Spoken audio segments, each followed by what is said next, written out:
네, 할렐루야. 반갑습니다, 여러분. 한 주 동안 잘 지내셨죠? 네. 이번 주는 저번 주 광고해드린 대로 우리 특별한 손님 한 분을 모셨습니다. 우리 어떻게 보면 신앙 선배님이라고 하실 수 있겠는데요. 일찌감치 직장 선교회라는 걸 통해서 우리가 지금 하고 있는 일터 선교사, 그분이 이 장로님께서 먼저 직장의 선교를 위해서 부단히 애쓰고 계셨고, 특별히 한국 수자력 원자력 그 공사에서 작년에 정년 퇴임하시고 이제 해외 선교, 필리핀 선교를 준비하고 계십니다.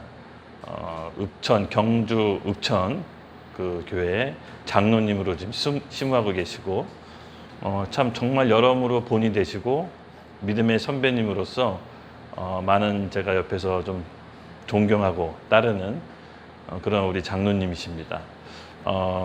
함께 신앙생활 하시면서 또 이렇게 정년퇴임하시고 다시 한번 믿음의 도전을 하시는 우리 장로님의 간증을 들으면서 여러모로 우리에게 참 좋은 본이 되고, 또 우리의 미래도 아마 이 장로님처럼 되면 얼마나 좋을까라는 생각을 하게 됐습니다. 비록 고령이시지만 그렇게 고령은 아니죠. 요새는 인생을 다시 한번 준비하고 계시는 우리 서경석 장로님을 소개할 때 큰 박수로 환영해 주십시오. 우리 서경석 장로님 모시겠습니다. 할렐루야. 네, 오늘 우리 수원 하나교회 YDP 캠퍼스 우리 김성한 전사님 그리고 함께하는 우리 형제 자매들 이렇게 뵙게 돼서 너무너무 반갑습니다. 한번 옆에 분들에게 축복해 줄까요? 축복합니다. 감사합니다. 사랑합니다. 예, 제가 말씀 들어보니까 매일 저녁 이렇게 모이셔서 하나님을 찬양하고 예배하고 기도하고, 그것도 하루 이틀이 아니고 1년을 이렇게 정하고 하신다는 그 말씀 듣고 굉장히 도전이 되었습니다. 여러분들을 하나님께서 너무너무 기뻐하시리라고 믿습니다. 아멘. 여러분들을 통해서 하나님의 크신 일을 이루시리라고 확신합니다. 아멘. 그래서 오늘 하나님께서 주시는 말씀을 같이 좀 나누고, 또 기회가 되면 저를 인도하신 하나님의 은혜를 또 함께 나누는 그런 시간이 되었으면 좋겠습니다. 오늘 말씀은 누가복음 15장인데요. 한번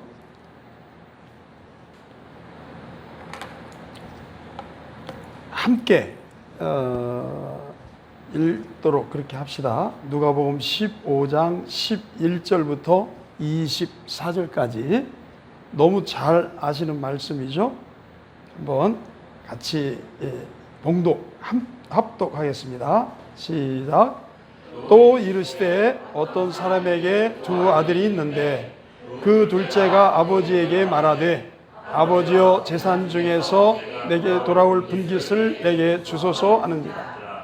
아버지가 그 살림을 각각 나눠 주었더니 그 후 며칠이 안 되어 둘째 아들이 재물을 다 모아 가지고 먼 나라에 가 거기서 허랑방탕하여 그 재산을 낭비하더니 다 없앤 후 그 나라에 크게 흉년이 들어 그가 비로소 궁핍한지라. 가서 그 나라 백성 중 한 사람에게 붙여 사니 그가 그를 들로 보내어 그가 돼지 먹는 취업 열매로 배를 채우고자 하되 주는 자가 없는지라.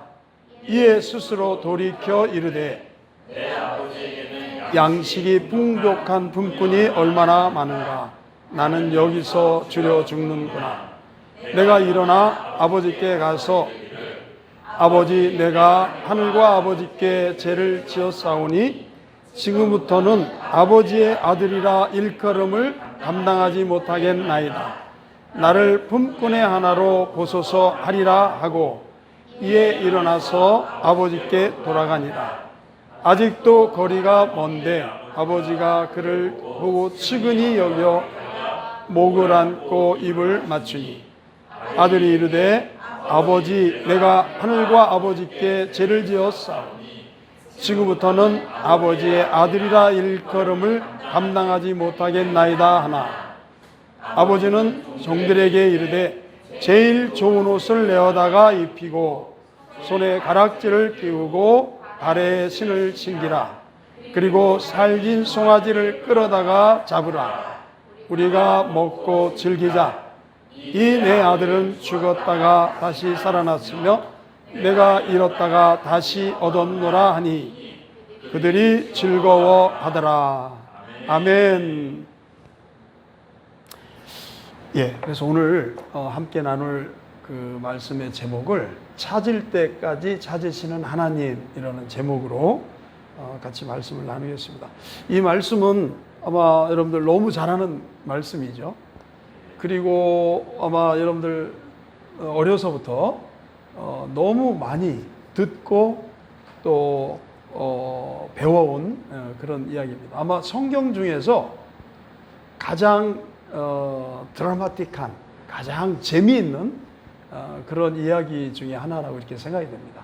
근데 이 누가복음 15장에 보면은 사실은 이 비유 말고 세 가지 이유가 모두가 있죠. 혹시 처음에 나오는 이야기를 기억하시나요? 예, 맞습니다. 잃어버린 한 마리 양을 찾는 목자 이야기가 나옵니다. 몇 마리가 있었죠? 목자에게 양이 100마리가 있었어요. 그 중에 한 마리를 잃어버렸어요. 그래서 이 목자는 이 99마리의 양을 들에 놔둔 채 잃어버린 한 마리 양을 찾아서 온 들로 산으로 찾아 헤맵니다. 그래서 그 말씀에 보면 찾을 때까지 찾지 않겠느냐 이렇게 표현하고 있어요. 그 영어 표현을 보면 until he find it 이렇게 되어 있습니다. 그러니까 찾을 때까지 찾는다 그랬습니다. 그 표현으로 보면 그때 찾아서 다행이지 찾지 못했더라면 지금까지도 찾고 있지 않을까. 찾을 때까지, 기어이 찾을 때까지 찾는다 그런 표현이죠. 그래서 마침 찾았습니다. 어디 정말 가서는 안 될 곳에 가 있었겠죠. 그래서 이 한 마리를 어린 양을 찾아서 너무너무 기뻐서 어깨에 메고 와서 어떻게 합니까? 동네 사람들 다 불러 모읍니다. 내가 잃어버렸던 이 양을 찾았다. 우리 같이 먹고 즐기자. 잔치를 벌였어요. 사실 경제적으로 따지면 이게 안 맞죠. 양 한 마리 찾았다고 해서 잔치를 벌인다는 것은 이게 경제적으로는 안 맞습니다. 주인이 갖는 그 기쁨, 그것 때문에 그렇게 했으리라고 생각돼요. 사실 양에 대한 인식이 우리가 느끼는 거하고 또 다르죠.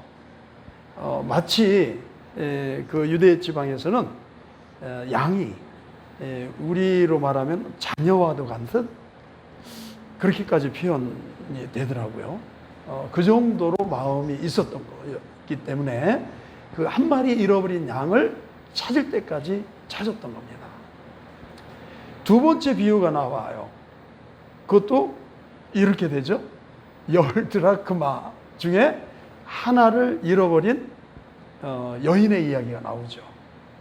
그래서 이 10드라크마는 이제 로마 은전의 화폐 단위라고 그러죠. 근데 10개의 이 드라크마가 있었는데 그 중에 하나를 잃어버린 거예요. 이게 아마 이렇게 혼례에 쓰이는 그런 액세서리로 이렇게 썼던 것 같아요. 그래서 그 중에 하나가 빠진다면 액세서리로서의 예물로서의 가치가 없는 거죠.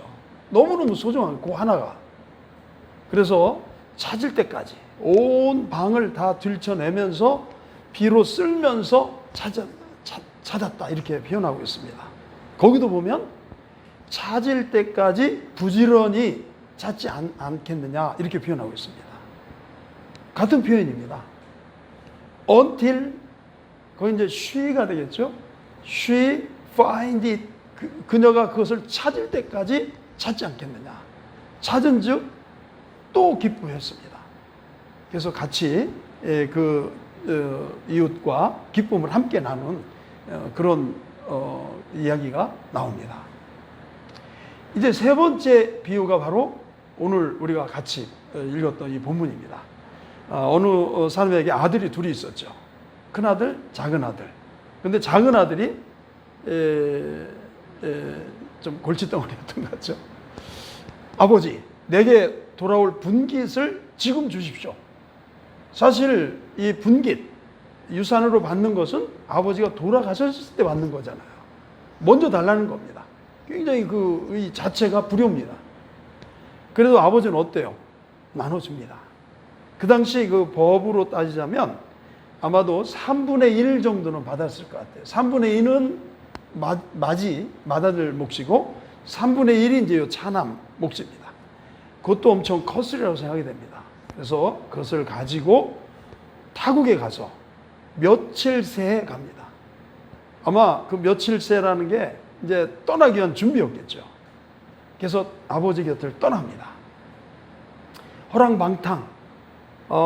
돈 있을 때는 아마 친구들이 붙어 있지 않을까 싶어요. 근데 돈을 다 써버리고 나니까 어때요? 이제 친구가 떨어지고 마침 흉년도 들었습니다. 먹을 게 없었어요. 그리고 결국 어느 부잣집에 가서 종살이를 하게 됩니다. 그래서 이 사람은 이 둘째 아들 들에 가서 돼지를 먹이도록 합니다. 돼지는 부정한 것으로 생각했기 때문에 성내에서 키울 수 없는 거죠. 들에 키웁니다. 근데 이 둘째 아들은 어떻습니까? 그것을 거기 가서 돼지를 키우는데, 사실 저는 어려서 돼지를 아버지가 이제 양돈을 좀 하셨기 때문에 돼지를 키운 경험이 있어요. 혹시 그런 경험이 있으신 분 계세요? 없으시죠? 엄청 냄새가 심합니다. 돼지, 한번 이제 가서 돼지 막을 치우잖아요. 그럼 옷에 온통 그 냄새가 배요.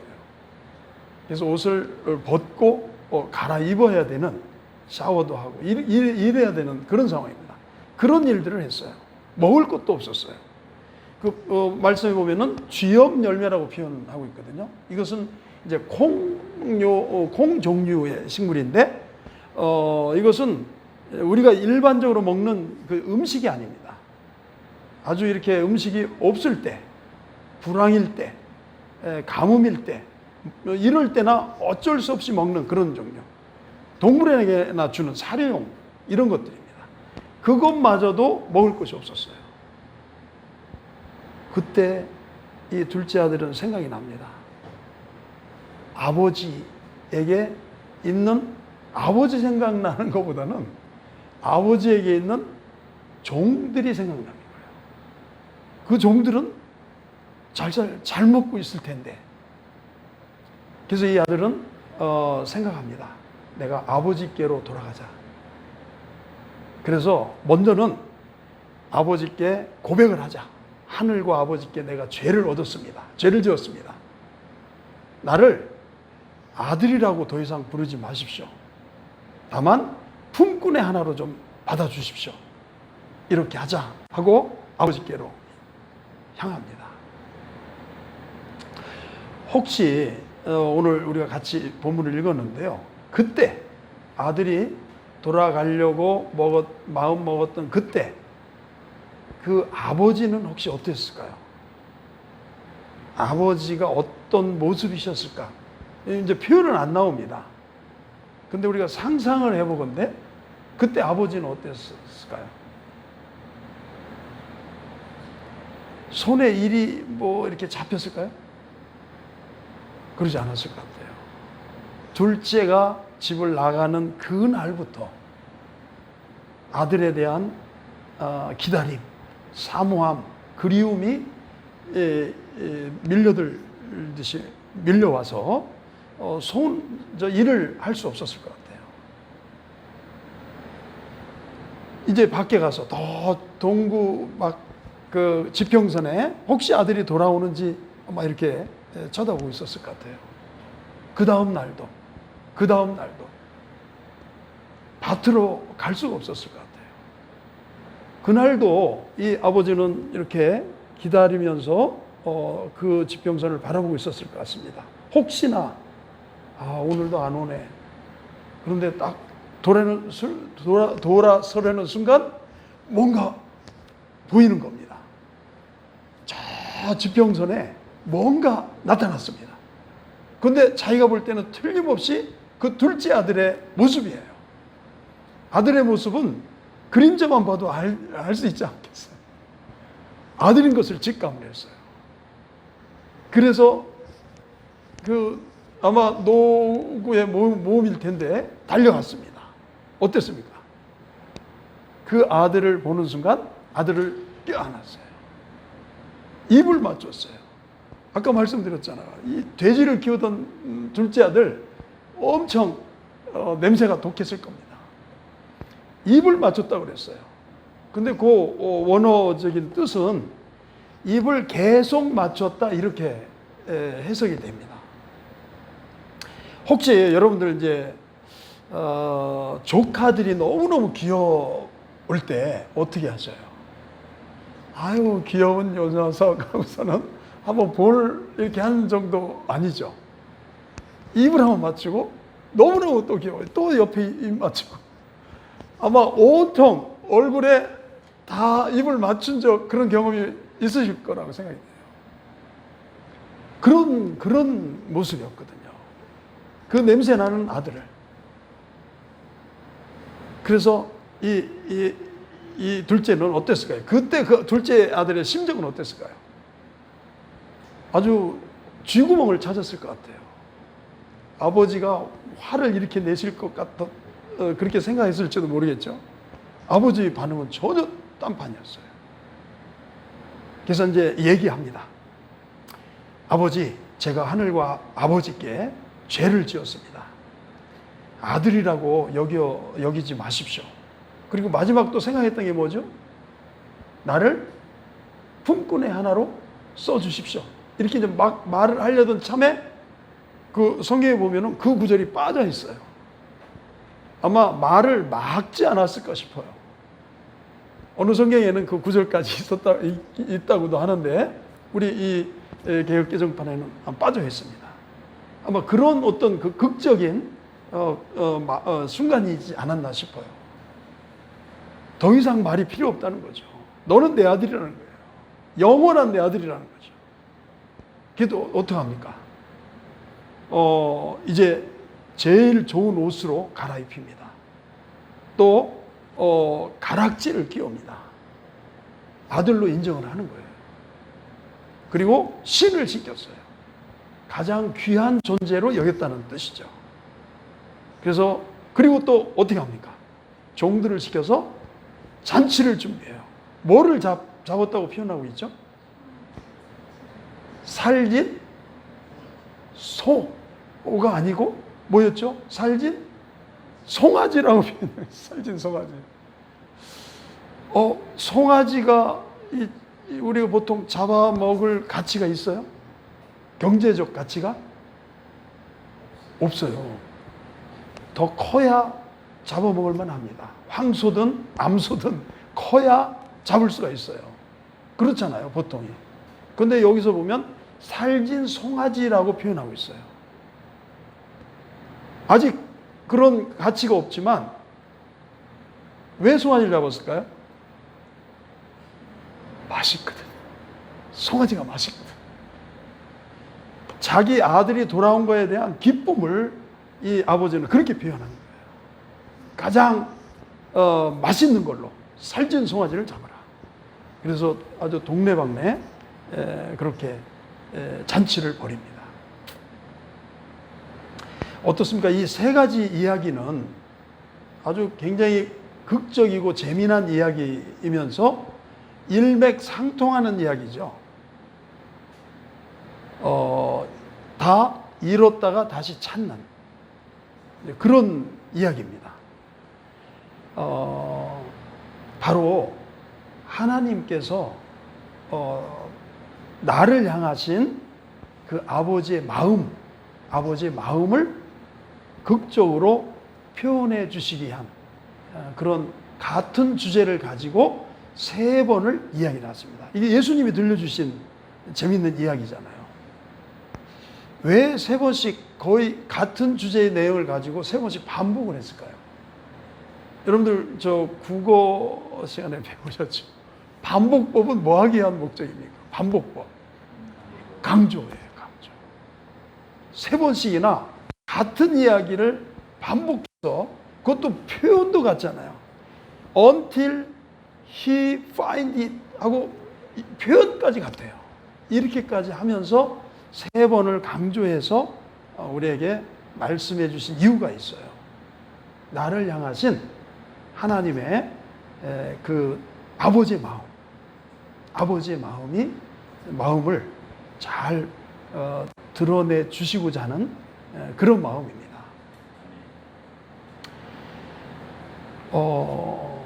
사실은 여러분들 한 사람 한 사람, 저 하나님께서 이처럼 이렇게 찾을 때까지 찾아오신 그런 존재들이에요. 너무너무 귀하게 여기시는 존재들이에요. 얼마나요? 그럼 말씀을 한번 또 볼까요?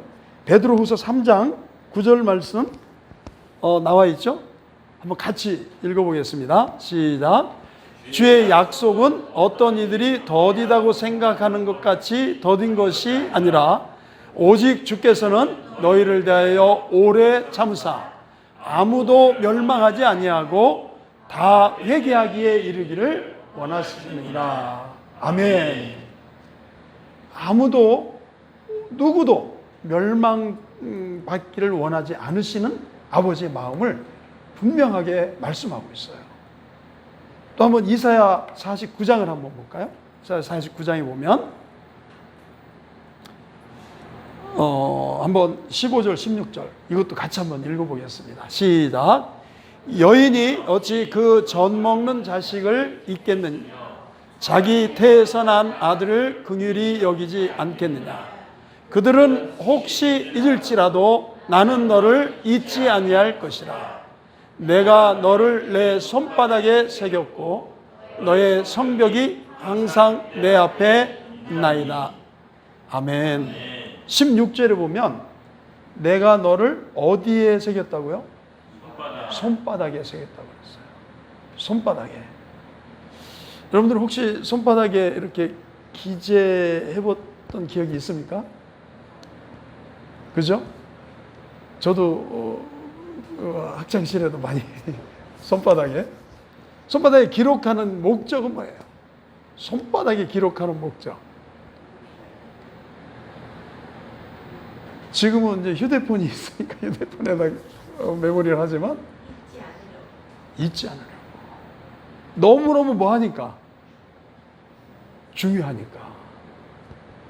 애인하고 만나는 시간 뭐 이런 걸 적는다든지 꼭 기억해야 될 그 친구의 이름, 새로 만났던 사람의 이름, 이런 거, 그 약속 시간, 이런 것들 꼭 기억해서 도저히 잊어버리면 안 되겠다 싶은 것을 기억을 하거든요. 근데 오늘 16절 표현해 보면은 기록한 정도가 아니고 어떻게 했다고요? 손바닥에 새겼다고 표현합니다. 새겼다. 쓴 거는 지워질 수도 있을 것 같아요. 새긴 거는요. 문신하듯이 새겨버린 거예요. 여러분들 한 사람 한 사람의 이름을 하나님의 손바닥에 새겨 놓으셨어요. 그렇게 여러분들을 만나기를 원하시고 여러분들을 찾기를 원하셔서 이 땅에 여러분들을 하나님의 자녀로 부르셨습니다. 너무너무 소중한 존재예요.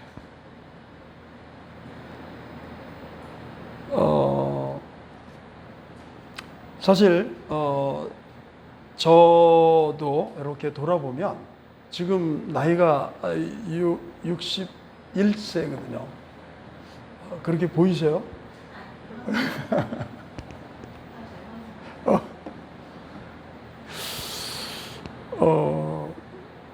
근데 지난 60여 년간을 돌아볼 때 한순간순간이 하나님의 은혜였다는 것을 느낄 수가 있습니다. 저는 이제 모태신앙이었어요. 그래서 부모님의 신앙 그 울타리에서 신앙생활하면서 하나의 어려서부터 그 하나님이 주신 은혜라고 생각되는데 하나의 열심히 하나님을 섬긴다고 섬겼습니다. 그 중고등부 회장도 하고 아주 어려서부터 새벽 기도도 엄마 따라서, 엄마가 보통 열심히 아니셨거든요. 권사님이셨는데 그 엄마 따라서 추운 겨울에도 새벽 기도도 가고 좀 빠질 때도 있었지만 어려서부터 그렇게 다녔습니다. 고등학교 때를 기억이 되는데 이제 우리가 다른 데로 이사하면서 교회가 산을 넘어야 되는 상황이었었어요. 그런데 그 산길을 밤에 이렇게 수요예배 마친다든지 이런 때 부모님 안 가실 경우도 혼자 다녀오고 그 넘는 길에 무덤이 몇 개 있었어요.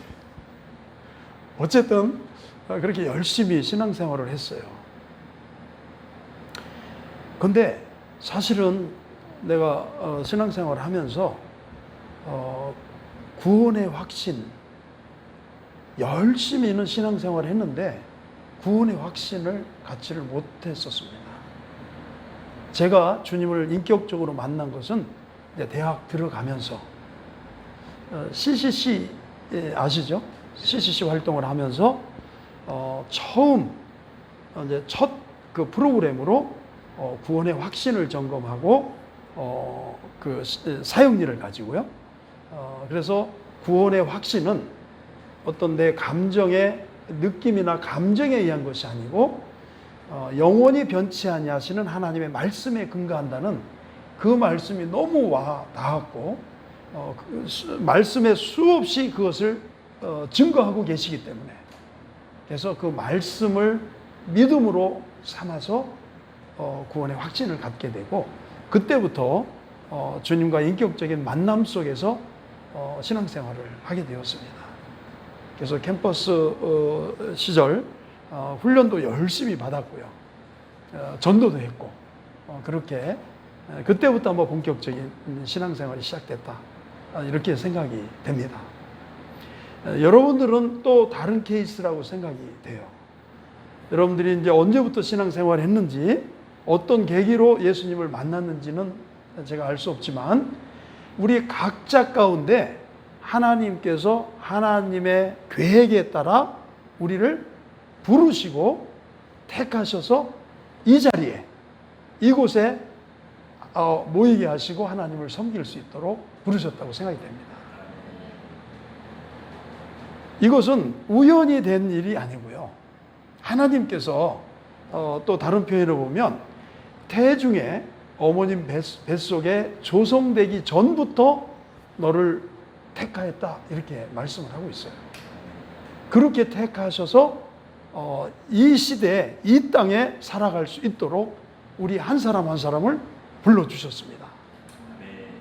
특히 젊음의 때에 우리가 이 하나님을 섬길 수 있도록 이렇게 부르신 것은 아주 너무 큰 하나님의 은혜라고 생각이 돼요. 하나님 은혜에 너무 감사합니다. 한번 고백해 봅시다. 하나님 감사합니다. 하나님 감사합니다.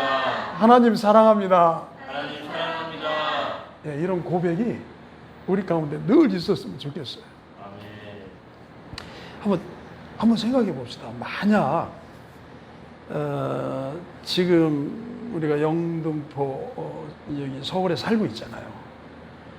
만약에 내가 조금 위쪽에서 태어났더라면 북위 38도 위쪽에서 태어났더라면 지금 어떤 삶을 살고 있을까요? 혹시 한 100년, 200년 전에만 태어났다면 그 외 조선 말기 그 불쌍하게 살던 그런 시대에 태어났더라면 어땠을까? 그런 생각도 해봐요. 때로는요, 혹시 내가 이 이후에 한 50년, 60년 뒤에 태어났더라면 그때는 지금 상황하고 많이 다를 거라고 또 생각이 되거든요. 어제인가요? 오늘인가요? 우리 전수사님하고 이제 같이 이제 신학교 가면서 또 차를 태워주셔가지고 가면서 같이 얘기를 나눴는데 지금 우리 이 시기가 신앙생활하기에 가장 좋은 지금까지 이 역사로 볼 때요. 그렇지 않겠습니까? 일제시대 때 태어났다면 어떻게 됩니까? 그렇죠? 지금 이 시기에 가장 이 신앙생활을 할 수 있는 황금기에 우리가 지금 살고 있다는 것이죠. 너무너무 감사한 일이에요. 그래서 이때 우리를 불러주신 그 하나님의 은혜를 우리가 생각하면서 우리가 어떻게 살아가야 될까? 이걸 또 한번 생각해 봤으면 좋겠습니다. 그런 의미에서 사실은 지금 누가복음 15장에 세 가지 비유가 있잖아요. 첫째가 잃어버린 한 마리 양의 비유. 보통 그렇게 하는데 사실은 정확히 말하면 그 잃은 양을 찾는 목자의 비유. 이렇게 해야 진정한 타이틀이라고 생각돼요. 두 번째는 어떤 타이틀이 가능해요? 잃어버린 한 드라크마를 찾은 여인의 비유. 그게 정확한 표현이죠. 그렇죠? 요 세 번째 비유는 어떻게 표현하면 좋겠습니까? 아버지의 비유, 아버지. 그렇죠? 그게 맞거든요. 근데 사실은요, 이야기가 하나 더 나와요. 25절부터 보면 누구 이야기가 나오죠? 맞이, 첫째 아들 이야기가 나와요. 막 잔치가 벌어집니다. 풍악이 울리고 너무너무 즐거워했겠죠. 동네방네 다 사람들 모아가지고. 근데 그때 싹 나타나는 사람이 있었어요. 누구? 마지가. 어디서 왔다고 그랬어요? 밭에서 왔어요. 일하다가 땀 뻘뻘 흘려 일 열심히 하다가 지친 몸으로 왔을 것 같아요. 밭에서 왔어요. 열심히 일하다 왔어요. 근데 전에 듣지도 못했던 그런 풍악이 울리고 잔치가 벌어진 거예요. 종을 불렀습니다. 들어가지도 않았어요. 아마 감지는 했었을 것 같아요. 무슨 일이 벌어졌는지를. 그래서 이게 무슨 일이냐? 주인님의 동생이 지금 왔습니다. 아들이 와가지고 너무너무 둘째 아들이 와서 너무너무 기뻐서 지금 주인님이 잔치를 벌이고 있습니다. 바로 그냥 마음이 상한 거죠. 들어가지도 않았어요. 아버지가 나왔어요. 얘야, 들어가자. 아니, 아버지 좀 따져봅시다. 아니, 내가 아버지 명을 어긴 적이 있습니까? 아버지 말씀에 순종해서 지금도 밭에 갔다가 오는 길인데 나는 그동안 열심히 아버지를 섬기고 이렇게 일을 했는데 나와 벗과 먹으라고 염소 새끼 하나 준 적이 있습니까? 표현에 나와 있죠.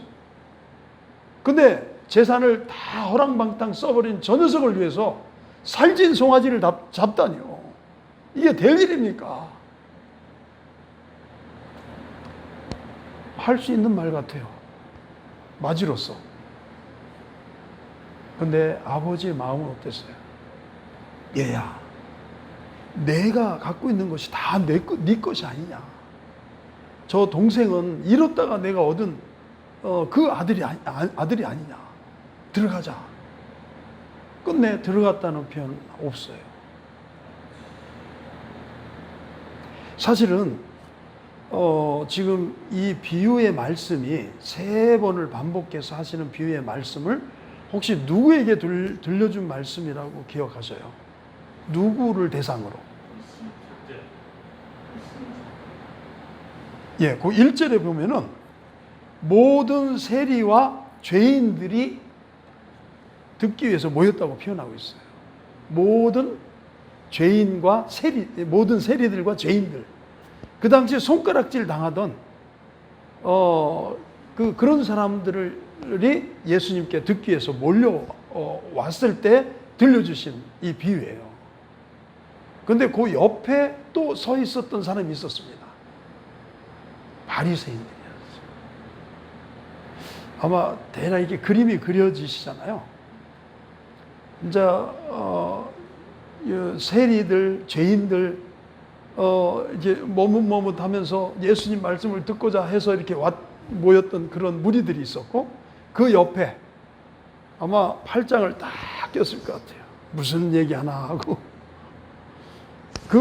이렇게 판단하기 위해서 듣던 바리새인들을 향해서 예수님이 이 비유의 말씀을 주신 거죠. 앞에 세 가지는 세리와 죄인들을 위해서 주신 말씀. 그들을 향하신 아버지 하나님의 마음을 잘 전달해 주고 싶은 마음이에요. 이 마다들의 비유는요, 마다들의 이야기는 팔짱 끼고 있던, 정죄하고 판단했던 그 바리새인들을 향한 일침의 말씀이거든요. 혹시 어떻습니까? 우리가 정말 하나님의 은혜 가운데 하나님의 자녀로, 하나님의 아들, 딸로 택함받고 부름을 받은 우리인데 지금 어떤 모습으로 우리가 지금 살아가고 있는가? 여러분들이나 저나 한번 이 말씀을 대하면서 주님 앞에 나 자신을 한번 이렇게 돌아봤으면 좋을 것 같아요. 그래서 정말 내가 이 정도 살아가면 괜찮은 거 아닙니까? 지금 요새와 같은 이 시기에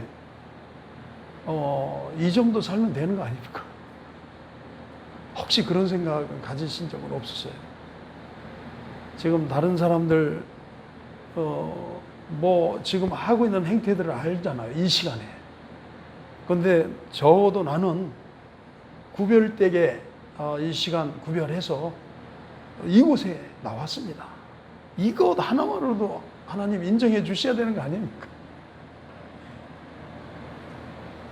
혹시 그런 마음으로 만족해 하고 있는 것은 아닌가? 마치 이 첫째 아들처럼요. 한번 우리 자신들을 주님 앞에서 이렇게 돌아보는 시간이 되었으면 좋겠습니다. 그 잃어버린 한 영혼을 찾아서 찾을 때까지 찾으시는 그 아버지의 마음, 하나님의 마음을 우리도 품어야 돼요. 왜요? 내가 그렇게 해서 아버지께서 찾아주신 존재들이기 때문에 나 역시 그 아버지의 마음을 품고 내 이웃, 내 친구들을 향해서 그런 마음으로 다가서야 된다고 생각이 됩니다. 하나님께서 원하시는 것은 그런 마음입니다. 한번 이제 오늘 이 말씀을 이렇게 비춰보면서 한번 하나님 앞에 이 시간 같이 기도를 했으면 좋겠습니다.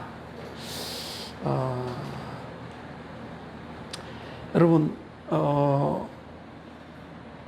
어떻습니까? 우리 인생 사실은 한 번밖에 없는 인생이지 않습니까?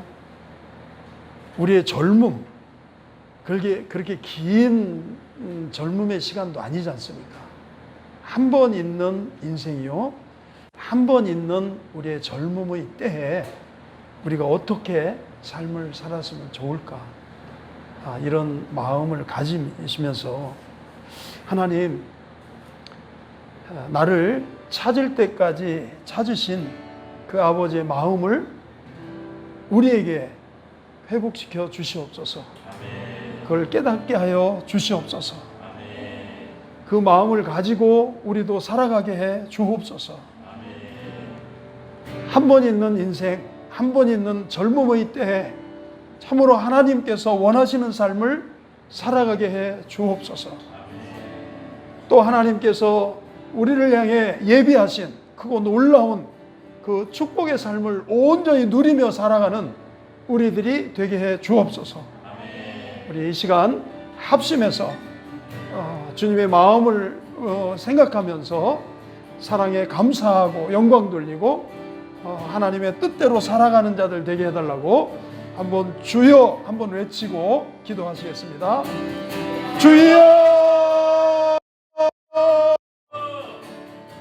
하나님 아버지, 하나님께서 저희들을 사랑하시고 은혜 베풀어 주신 것을 감사합니다. 하나님, 많고 많은 자들 중에 저희들 하나님의 자녀 삼아주시고 하나님의 뜻을 이루며 하나님의 사랑 가운데 거할 수 있도록 불러주신 하나님 은혜를 감사드립니다. 하나님 앞에 영광 돌리며 주의 선하신 뜻 이루어 나아가는 저희들이 되어질 수 있도록 하나님 인도하여 주옵소서. 아버지 하나님, 저희들을 찾을 때까지 찾으시는 주님의 마음을 우리 마음 가운데 품고 나가기를 원합니다. 주님의 사랑을 우리 마음 가운데 부어 주시옵소서. 하나님, 그 사랑에 감사와 감격하며 하나님의 영광을 나타내는 저희들의 삶이 될 수 있도록 인도하여 주옵소서. 주님에 대한 첫사랑을 다시 회복시켜 주시옵소서. 하나님, 주님 원하시고 기뻐하시는 뜻을 쫓아 행하는 저희들이 되어줄 수 있도록 인도하여 주옵소서. 하나님, 이제 참으로 현실에 안주하며 하나님 현실에 만족하며 살았던 우리의 부족함을 용서하시고 하나님, 변명과 회피 가운데 살았던 우리의 모습을 용서해 주시고 이제 참으로 주님이 원하시고 기뻐하시는 뜻이 무엇인지 하나님 원하시는 뜻이 무엇인지 깨달아 알며 하나님, 참으로 주의 온전하신 뜻 이루어 나아가는 저희들이 되어질 수 있도록 주관하여 주시옵소서. 우리의 능으로 힘으로 행할 수 없음을 고백을 합니다. 오직 주의 능력으로, 성령의 능력으로 가능한 것을 믿사오니 하나님 저희들을 사용하여 주시고 영광 받아 주시옵소서. 동행하실 여호와 하나님을 찬양합니다. 감사드립니다. 주관하여 주시옵소서. 동행하여 주시옵소서. 사랑의 아버지 하나님, 저희들을 찾을 때까지 찾으시는 그 하나님의 사랑과 수고로 우리가 하나님의 자녀로 부름받고 택함받게 해주신 것을 감사합니다. 하나님, 이제 그 주님의 사랑과 은혜 가운데 우리가 감사와 영광을 올려드리며 주님 기뻐 받으시는 삶을 살아갈 수 있도록 인도하여 주옵소서. 하나님, 우리를 손바닥에 새기며 우리를 기억하시며 사랑하시는 주님의 그 사랑을 우리 마음 가운데 품고 나가게 해 주시고 그 사랑의 마음을 우리 마음 가운데 품어 주님의 사랑을 실천하며 증거하며 전도하며 살아가는 저희들 되어질 수 있도록 인도하여 주옵소서. 저희들을 통하여 또 찾고 계시는 하나님 그 많은 영혼들을 향해 우리들을 사용하여 주시고 쓰임받을 수 있도록 인도하여 주옵소서. 주께서 저희들을 통하여 영광 받으시기를 원하옵고 감사드리오며 예수님의 이름으로 기도드립니다. 아멘.